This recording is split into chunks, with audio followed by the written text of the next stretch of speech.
Hello, everyone. You're in for something special. You're listening to a Galactic Network podcast. For more, go to gncast.com. We are the ElseNerds.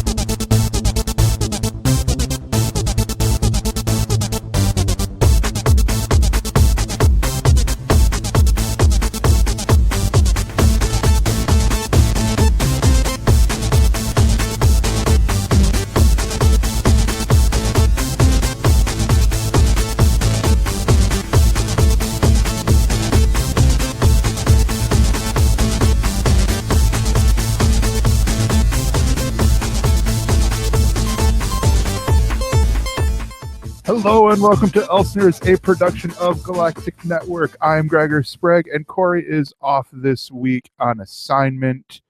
That assignment has not been revealed to me yet. So, in the meantime, I'm going to do a one-man show as a tester, because I've been throwing around the idea of doing a show, by myself, more to get myself to quit doing stuff like that, like saying and pausing mid-sentence to complete my thought or to catch my breath, which I know a lot of that comes in the fact that I don't sit properly. But yet, I figure, hey, why not do it? And plus, if it gives you guys, more content and you like it, then hey, I'll keep doing it, because, why not? But yeah, so like I said, Corey is out this week, and Gregor Shatner Sprague, as Beatmaster says, why, yes, indeed, this is Gregor Shatner. Fuck, I'm going way too far jury with this, because it's like already I'm doing impressions at the beginning of the show. But I've picked a couple of news stories this week that I like and I read that I figure, hey, it'd be worth talking about at least. And then I've got some reviews and some picks for the coming week in comic books, because I haven't done that in a good 3 weeks or so. But the first news story is Blackpills launches streaming video app with originals from Luc Besson and Sharon Horgan, and many more. Now this is a digital media company which is focused on creating short form digital content aimed at millennials. And if you go by British Parliament, I'm a millennial, so this is geared right towards me. It's a digital media firm producer is now available in the US via the Apple App Store and Google Play. The free ad-supported service will be launching with 12 original shows, including one based on an idea by Luc Besson, one executive produced by Sharon Horgan, who fans of the show will know I've mentioned her before because of the fact that she's one of the creators, writers, stars of Catastrophe over on Amazon Prime / Channel 4. And she was also on The Increasingly Poor Decisions of Todd Margaret. But they've got other people in here. Bryan Singer and James Franco are also involved in this, as well as there's going to be a show directed by Zoe Cassavetes. I don't know if I'm pronouncing her last name correctly, and Louis Leterrier. And it's planned to launch additional new shows every week, with the aim of launching a total of 50 original programs this year. Now, this seems pretty cool. This, in all honesty, is a big market to have, because we look at the original part, and they mention it here. The app, which is free to download, is aimed at young viewers and offers up bite-sized episodes of about 10 minutes in length. So, we're not talking, long episodes.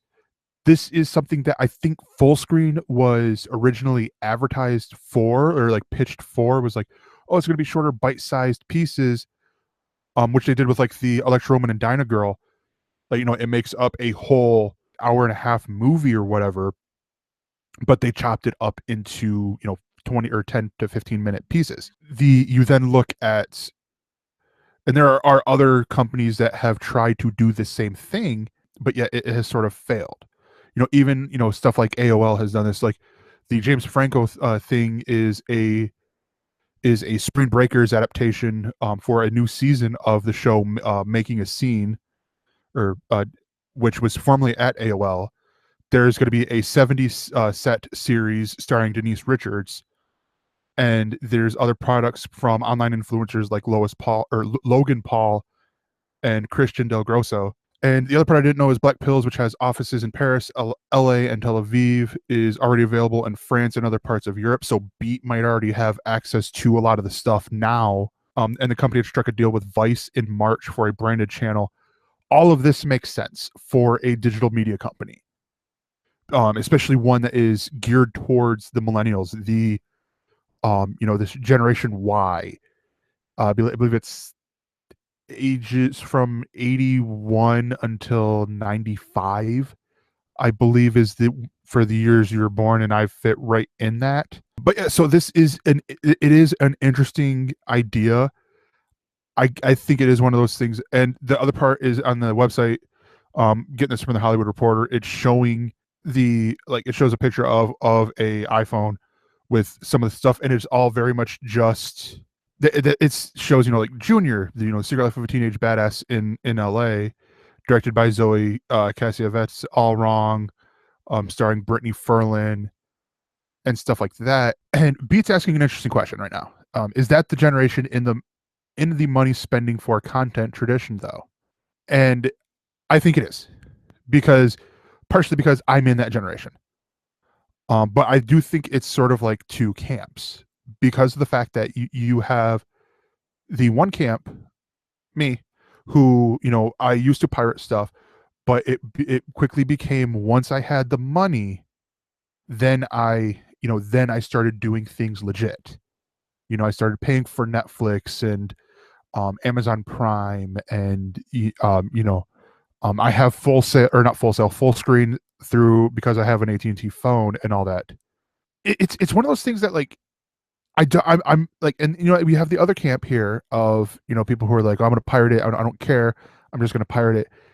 From working in retail, I still get people asking all the time, is this the new Fire Stick that it's supposed to not be able to be jailbroken and stuff like that? And I'm like, I don't know. I don't necessarily need to know if this stuff is jailbroken, because I would much rather support the people that I can, not just the writers, directors, producers, actors, people that you'd normally see on there, that might get the top billing at the end of, in the end credits of a show, but the camera people, the grips, the production assistants, all those small little guys. And Beat's also pointing out, this is tough competition with YouTube Red and Twitch.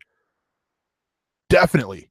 But the problem is YouTube Red needs that big program. I mean, they came out strong with, announcing stuff from PewDiePie, may have backfired, and other, Rhett and Link had a show that came up, and I think the second batch of original stuff, and then there's that show Foursome that I believe I talked about, and then Twitch went back, in my opinion, went back to the Justin TV roots, where they've quickly went back from, oh well, we're going to be about gaming, to we're going to be about what you guys want, broadcasting stuff that you guys want to talk about, what you guys want to broadcast and all that. Yeah. But with the Amazon money now is essentially the Twitch philosophy. Is like, hey, we got that Bezos money, yo, so we're gonna do what we want. So I mean, I do think this is and the interesting part with this is, and the part that's going to sell it, is the fact that it's free, it's ad supported. So that could live and die by the fact that we don't have, if the ads get repetitive, like if it's like I remember with the Comcast Stream app, it was really hard to get the production or the commercials for a lot of the channels. Like USA Network would just have this thing saying, oh, we're on a commercial break, we'll be right back, and all that. And then Disney Channel would actually air their own, like Disney Channel Cartoon Network would air their own commercials throughout the breaks and all that. And then occasionally you would get we're on a commercial break, we'll be right back, why don't you go outside for a minute, stuff like that. And now it's just like, no, play the commercials, just play the commercials because we're going to get more money that way. That's what I think Blackpills is going to have to do, is get a variety of commercials so people aren't fed up with seeing the same Geico ad 30 times in this while I've been on here for 2 hours and stuff like that, because that gets really old really quick. The next news story is that Shea Fontana will be taking over the title in July from Greg Rucka for the Wonder Woman title in comic books. This is sort of what I was waiting for, to be honest, because they announced a while back ago that Nicholas Scott and Liam Sharp, I believe Liam Sharp left or was leaving the book, and Greg Rucka were all leaving the Wonder Woman book for different reasons. The reasons were never really shared. And this is one that I really got into, as you will see a little bit later in one of my actually probably my ElseWords topic, now that I'm thinking about it. But great writing, great art in this Wonder Woman story. Definitely leading up to a hopefully great Wonder Woman movie. But Shea Fontana actually she's came up the ropes through DC in probably in the right way, probably in the most WWE way I can think of, because she responsible for she wrote for the DC Entertainment's DC Superhero Girls, and I enjoyed that. I haven't read the comic books, but I watched some of the specials, like the little bits of it, and I enjoyed what I saw. Fontana has signed on to write 5 issues of the twice monthly series of the heroine, beginning in July's number 26. The storyline that will introduce a new villain into the DC universe. And this is she's written a couple graphic novels. She's also written animated adventures and digital content, and a digital comic series for the property. So it sounds like she does know the character, because she's been there with the for a while now. And the artist for Fontana's first 2 issues will be Mirka Andolfo, who has previously worked, whose work has previously appeared in the DC Comics Bombshell series. A really great art style. If I've read the issues that they drew, and the only thing that makes me wonder though is it all depending on the sales whether she will stay on. But no, so Fontana, and she's basically on for 5 issues, and it seems weird. Like I remember back when Archie got rebooted, and at first they're like, "Oh yeah, it's going to be Mark Waid and Veronica Fish," or no, not Veronica Fish, Fiona Staples, and I'm like, "Oh hell's yeah!" One of my favorite writers, one of my favorite artists. Bring it. And then it quickly went, oh, well, she's only going to do a couple issues. And it wasn't announced that she was only going to do a couple issues. Just like they're coming in to do, to launch this new universe. And then it shifted to Annie Wu. And I'm like, all right, cool, I could see this. But that was for 1 issue. And I'm like, why are you guys announcing this like they're coming on permanently when it's only for such a short amount of time? So I'm hoping this is like a trial run before it takes off, and to where see how sales go, and if it meets them, then she'll continue on. She's got big shoes to fill with Greg Rucka. I mean, he's told a great story again, breaking down Wonder Woman into a mental state, breaking down this mentally, and then building her back up to where everyone's like, yeah, guess what, guys, she's a badass, do not forget it. But yeah, the number 26 will be released in comic book stores and digitally July 12th, and number 27 will be released on July 26th. The third and final news story for the week is a big one for me, and that is the Animaniacs reboot is officially in the works. This is coming from comicbook.com, and this is the news that Warner Brothers has been working with Spielberg's production company, Amblin Television, to bring the show back. And the reports also state that Spielberg is expected to be working on the project as well. To what degree, we do not know. I could not be more excited about this, in all honesty, because this was the beginning for me, like in growing up, where it was like, all right, sit down, watch, like I'd watch Spider-Man over on Fox on Saturday mornings for the Saturday morning cartoons, and then flip over and boom, Animaniacs on WB, and just yep, done. I'm good. Like we're good.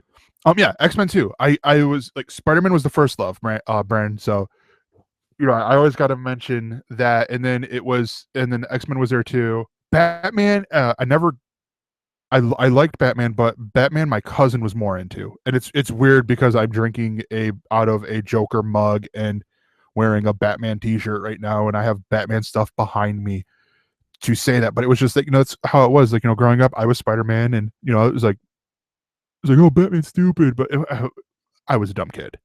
There's no okay. So far, from what the article says, there's no potential, or there's no home yet for it.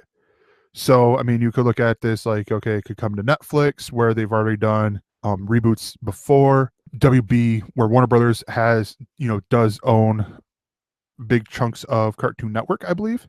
So I mean, it could go there, but I don't know if Animaniacs would fit in Cartoon Network.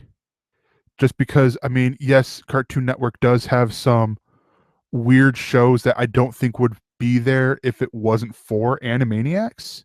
I think the time might have passed for them being on there. I could see, honestly, probably the biggest fit would probably be on Netflix, just because of the fact that the original stuff is already on there through volumes, at least here in America. Brandon Raymond asking, is daytime Nickelodeon still a thing? Yes and no. Recently it's been, and this is because I work, later in the day, but recently it's been, Cartoon Network, or not Cartoon Network, old SpongeBob shows, but you definitely get more of the live action stuff later on. Like, it's usually, the one thing that Nickelodeon still kept going is the fact that they have Nick Jr. They still have, like, Bubble Gup. It's like different programs now, but it's like Bubble Guppies, and for the preschoolers, which I definitely do enjoy, because I was towards the tail end. I was probably older than what I could have been as a target demo for Nick Jr. But I did enjoy Nick Jr. when it was a thing, when it was like big and popular, just because it was like the alternative to PBS.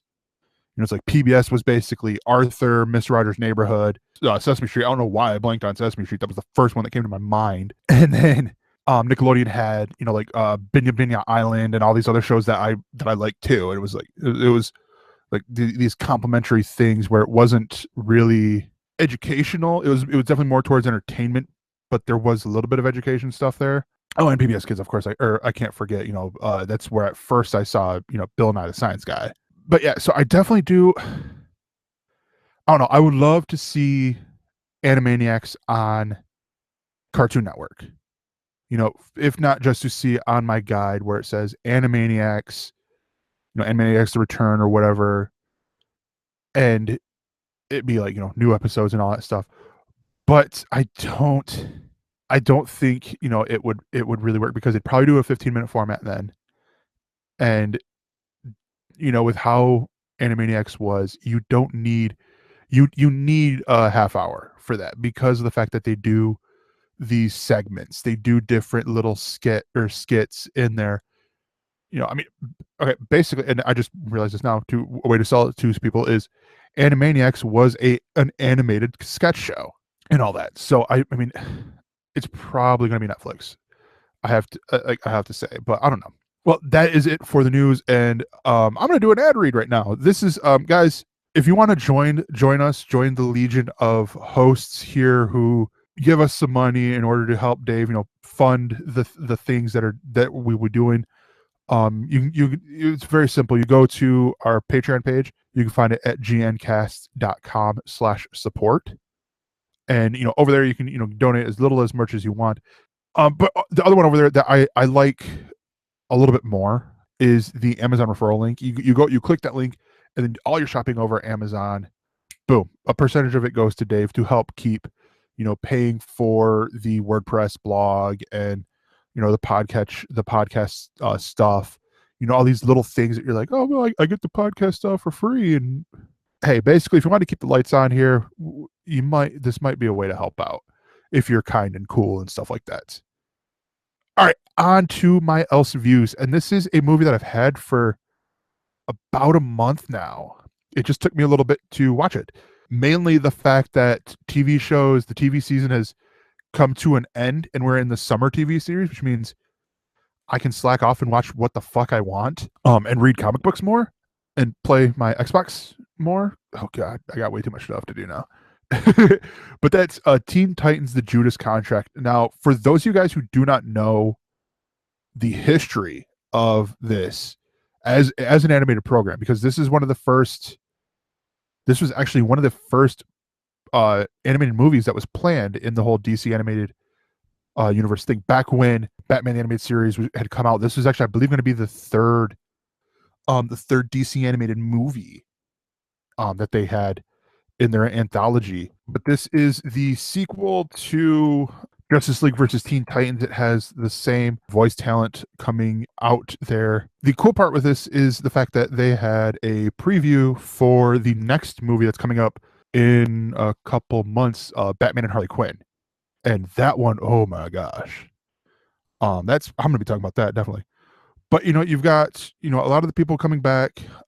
Stuart Allen as Damian Wayne, Robin.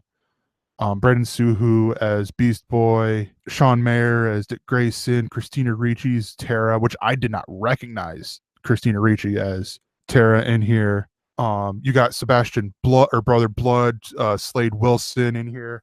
Kevin Smith has a cameo in here, and it was a really great movie. I mean, I didn't have too many complaints about the movie in a whole. The biggest complaint that I probably have would be that this is another movie that they unneedingly over-sexualized the character for me, and that was Tara. I didn't feel like she needed to be, because, okay, so the premise of the movie, real quick, you join the Teen Titans after the whole Teen Titans versus Justice League storyline, and they've got a new team member. Her name is Tara. She can, she's much like the Tara in the comic books and that you see on Teen Titans Go, that stuff. She controls rocks, with her mind. That's her power. She's able to, lift up rocks and stuff like that. And she's goes through, as this newbie, still feeling a little bit left out. We find out she's a year into joining the team, and that she's also then working as a double agent, working with Slade Wilson, who is contracted by Brother Blood to capture the Teen Titans so that he can become a god. Because, Brother Blood gonna be Brother Blood. The cool part with this was that it was a little weird because it contradicts the Teen Titans versus Justice League. You start 5 years prior to this, to all this stuff happening, where you have Dick Grayson as Robin, Speedy, Kid Flash, Beast Boy, and Bumblebee, where they rescue Growly Bear. That's awesome. Growly Bear just goes, Tara controls rocks. Poor Dwayne Johnson. This is true. This is why there will never be a Tara in the Shazam movies, because she would just go, I control you, rock. But no, so you have, this is the very beginning where they set up basically Robin meeting Starfire. So the part where it contradicts is the fact that we have Beast Boy in there. And the way I thought it went with Teen Titans meets the Justice League is that Beast Boy is their age. Like, and by there, I mean Blue Beetle, Raven, Damian Robin's age, not Starfire, Nightwing's age and all that. So, I mean, it felt a little weird on that part, but it was one I quickly overlooked. I'm like, okay, because they used him as a through line throughout a lot of the movie, because they hit on this thing called Twitter, just had fun with it. So you go through here the movie, and okay, sorry, I forgot one thing I always do with these movies is I always talk about how kid friendly this is, because the DC animated movies, they started out as, extensions of the Justice League cartoon show, or, Batman animated series. They always, had this, air of, you could watch these with your kids and have fun doing it. This is getting back to that. I there is some language in there. They say shit a couple times. Actually, I think it is literally a couple of times. And actually, no, this part irritates me a little bit. This next part, because they mask shooting a gun in one part with a laser sound, like it's all like blaster fire, which I get, because you can then make it, younger for kids. But then later on, they almost to emphasize the fact of, they're killing a person, it's gunfire. It's same gun, but it goes, one time it's pew, and another time it's pew.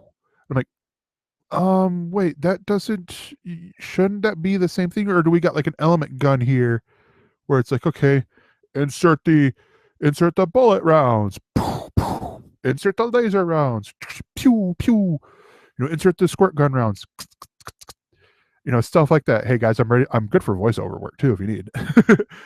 If you're leery on like sexual stuff, there is, some sexual innuendos and things like that.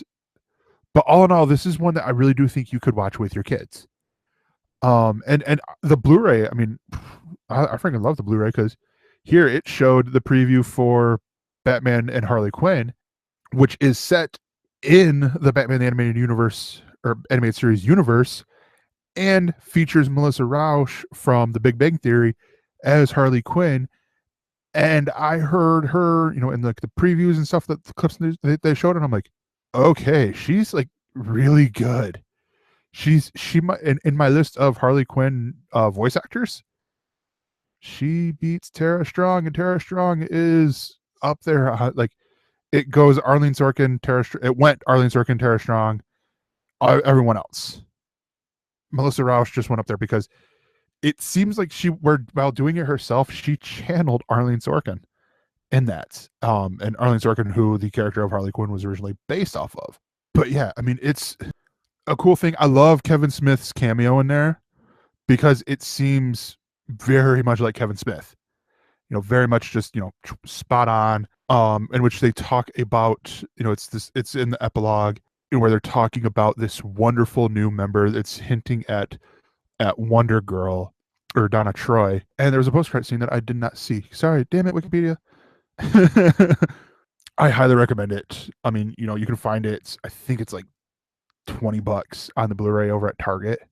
Not a plug for where I work, but yeah, I mean, it's well worth the watch. It's, DC. This is the problem I have right now with this.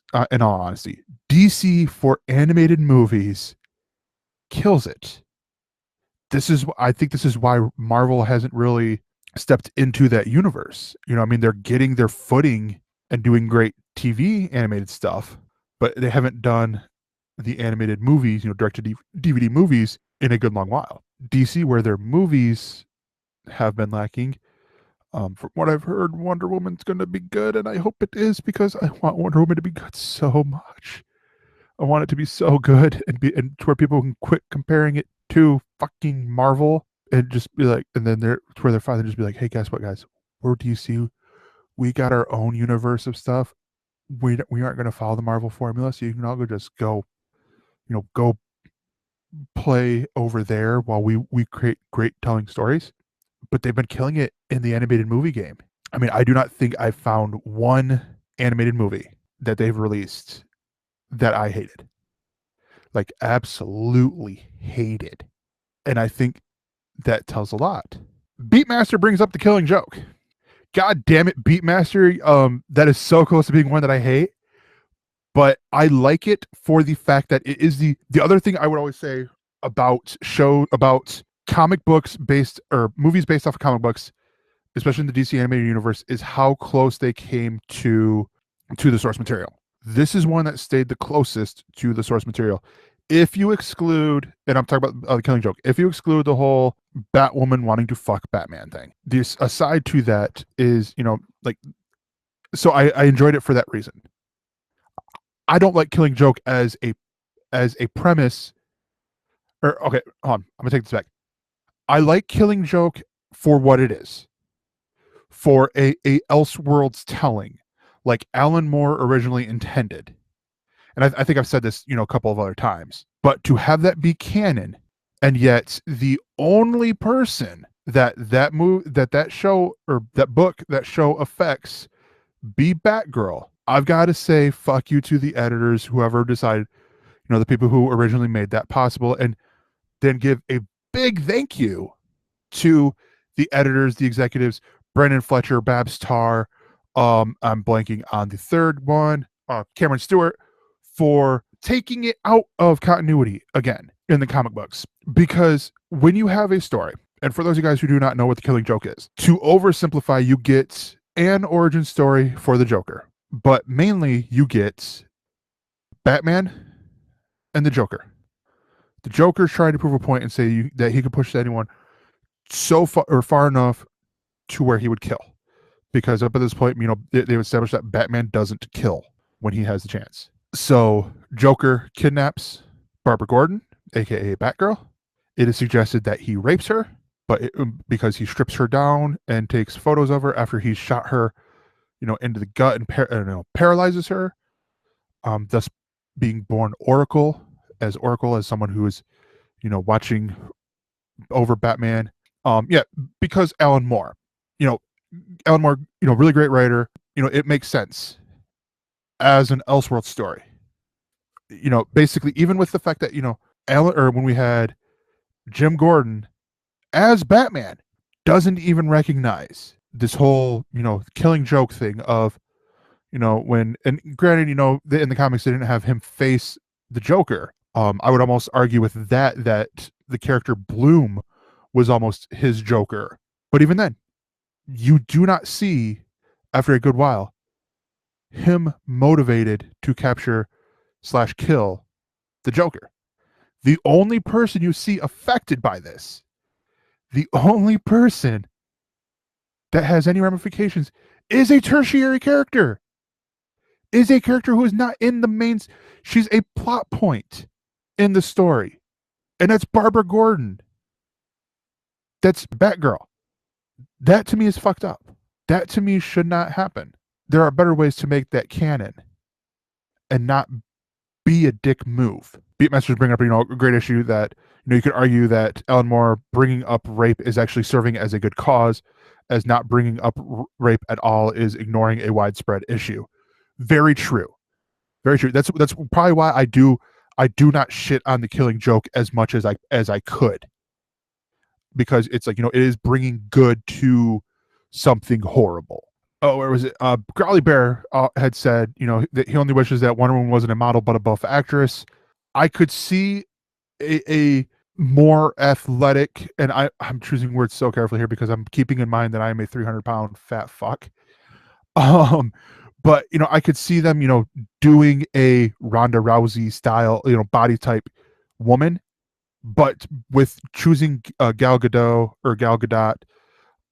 for the role of Wonder Woman, a person who is worth the watch alone for Batman vs Superman.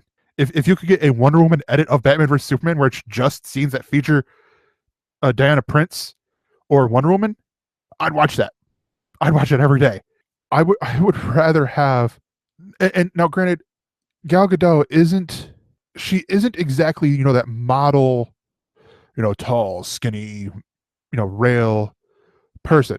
She honestly reminds me the most of Wonder Woman, and, the lady right there back behind me on my wall, Wonder Woman, with the exception of because being drawn by men where, she's got a bigger chest and, stuff like that. Wonder Woman isn't, like fitness model or anything like that. It's just, she's a girl or a woman who is outside doing all of her training outside, doing sword training to where you don't necessarily need big, muscles. Let's be honest. I mean, The Rock probably looked a little funny in Hercules carrying carrying a sword and stuff like that. I think Gal Gadot is a great choice. I do think that the problem I have with with the whole, casting a buff actress is it's like, who would that be? Because a lot of those buff actresses, I don't think can act that great. All right, I'm gonna take a break and take a drink, and I'm gonna play a sponsor read for a show here on the network. Does the sound of the TARDIS get you all excited? Are you a fan of the longest running science fiction show? Then for all your news and gossip, check out Who Knew and Review. We're a podcast by Galactic Netcasts. You can find us at gncasts.com/TARDIS. Each week, we will run through a collection of stories from around the Whoniverse itself at gncasts.com/TARDIS.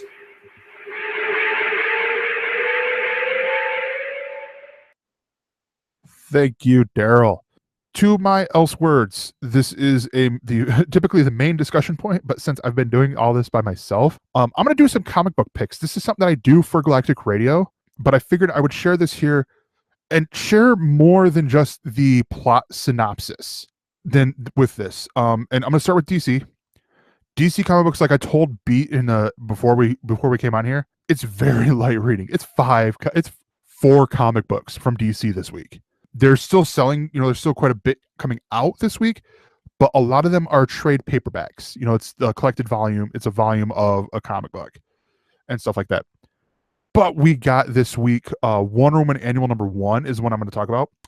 This has got a pretty big price tag of $4.99, and it's written by Greg Rucka. Mentioned him earlier, and this is something cool. In the days after Year One, Diana comes face to face with Superman and Batman for the first time, as illustrated by Year One artist Nicholas Scott. And years later, Liam Sharp brings you the story of how their friendship has evolved. So this is, for those of you guys who do not know about the Wonder Woman book, how Greg Rucka had wrote it, he wrote the books because this is one that was doing the twice monthly, every other week thing. He had Liam Sharp and Nicholas Scott alternating. So the odd number books were set in the present day for the first volume, and then with the story called The Lies, and then the even number books were called The Truth. And the even number books, I believe, were drawn by Nicholas Scott, and they were her origin story, but told in a different way, told in a way that wasn't the typical, because it was a great compliment to each other, because The Lies was tearing down, was she made of clay? Was she the love child of Zeus and Hippolyta?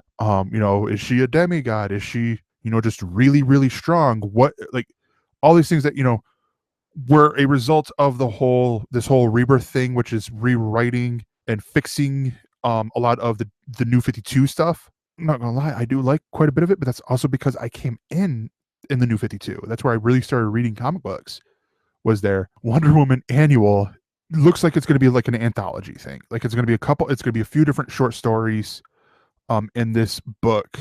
So I do recommend you check this out.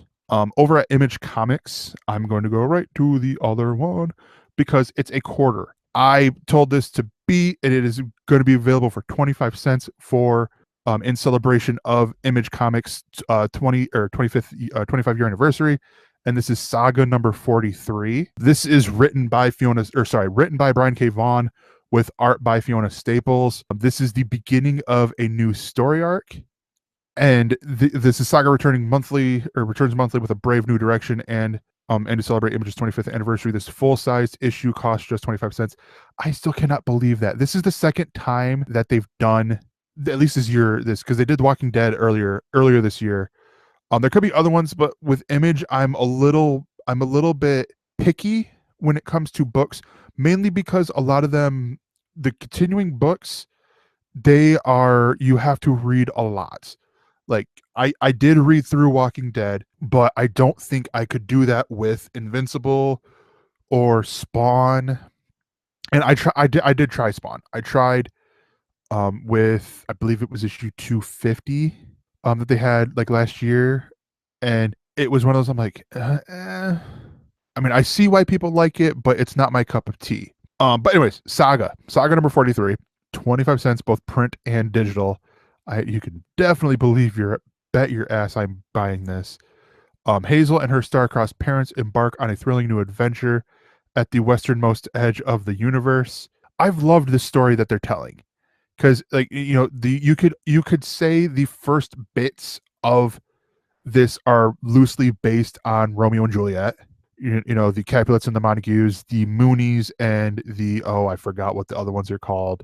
But you have these two different the horns and the wings, essentially, the Jets and the Sharks, and you have these two, Marco and Elena, where you come in to them fucking, essentially. This is the first issue, and to where they are having a kid there, or they're later having Hazel, who is a cross between the two of them. She has horns and she also has wings and all that, and they are on the run from both sides. This has been such a compelling story. It's been out for a while. Gosh, I don't know how old it is, and it's because of the fact that Fiona Staples, such a great artist. Her artwork is that it is art. So they take breaks, and it's either 3 or it's 6 issues, I want to say, and then she'll take a break, and then it'll be off for a couple, or it could be 3. It's either 3 or 6. I'm blanking on which one it is. They'll do those issues, and then they'll take a break so she can get caught where they have a pad of 3, and then they'll release the 3, or release the 6 or whatever. So it's not to where it's not we're not getting long extended breaks. It's that they're on a set schedule and all that, and it's because her artwork is so goddamn gorgeous. I'm probably right up there with a lot of people who are like, yeah, you're always talking about, we all know Saga, it's been so great, but I don't care.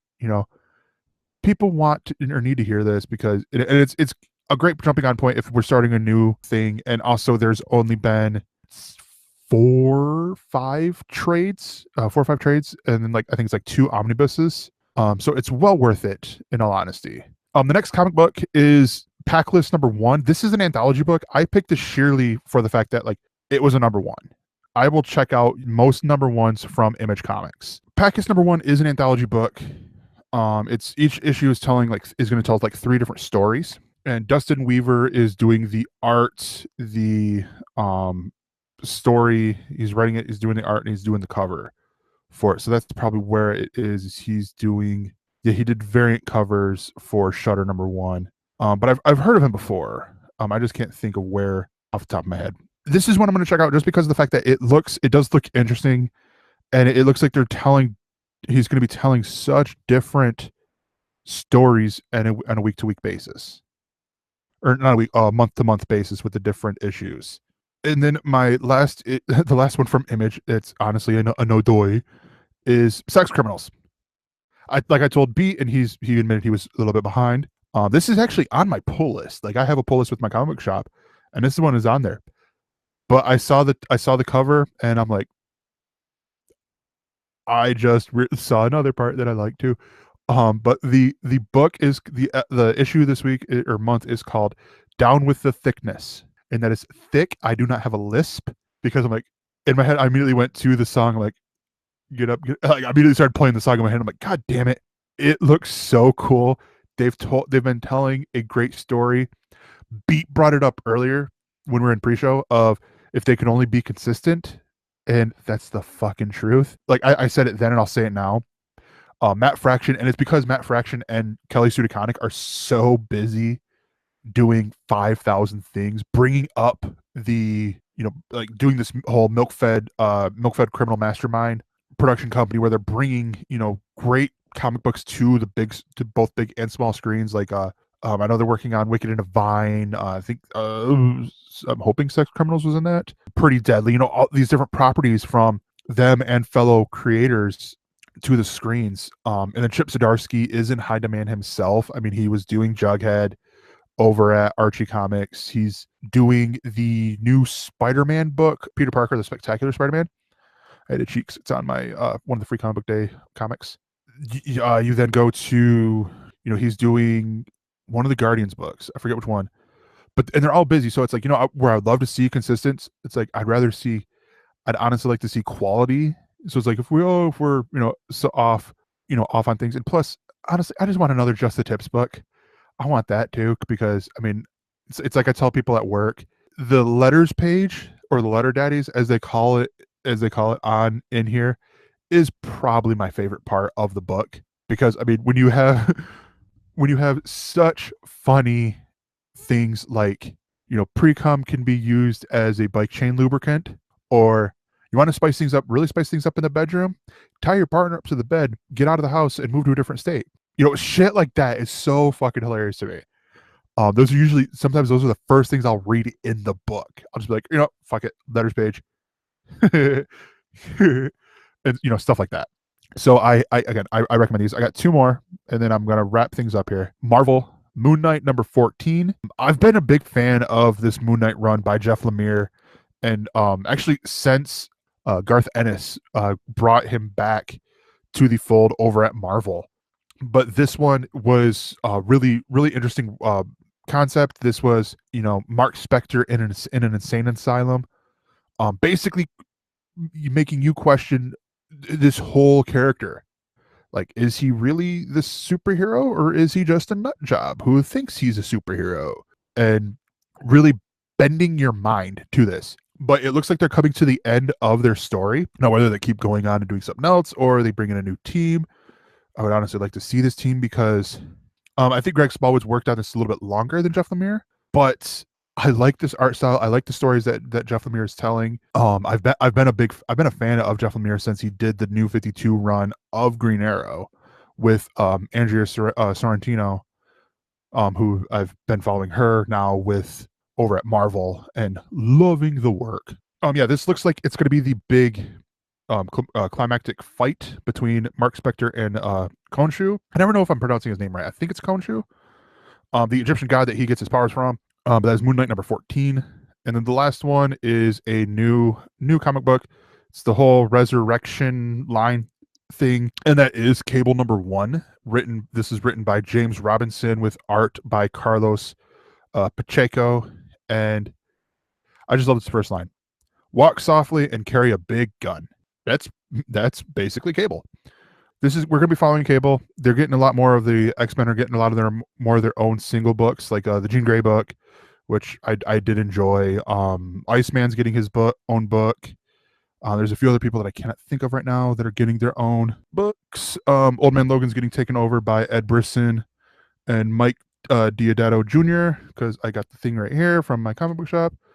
I swear I had a cheat sheet up here at one point, but whatever. Honestly, I've been enjoying these books. And so, and I liked this whole story that they did with Cable, with the Uncanny Avengers, with the Unity Squad, as it were. So yeah, I mean, I'm gonna ask this to the people listening, whether it be live, later, or whatever.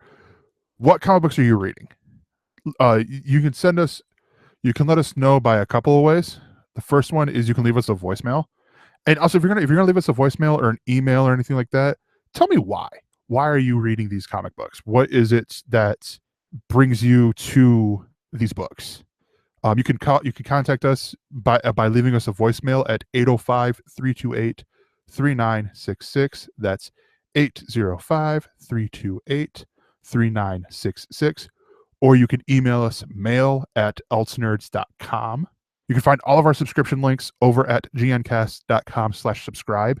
Once again, if you want to help us out, if you want to join us as fellow compatriots over here at Galactic Netcasts, you can go to gncast.com/support, and you can leave us, or you can follow the show on Twitter at ElseNerds. That's the other way you can send us the comic books. Send it to @ElseNerds or at Galactic Netcasts, or more importantly, at Beatmaster80. He's our producer, everyone in charge, the one who would have been on today, but I'm like, I'm going to try doing it by myself. And because I'm an egotistical bastard that way. And at Mr_Fusion, that's Evan Rockdy. That's his Twitter, or me at that Gregor. And you can find all of Corey's stuff at over at www.don'taskcomics.com. That's don'taskcomics.com.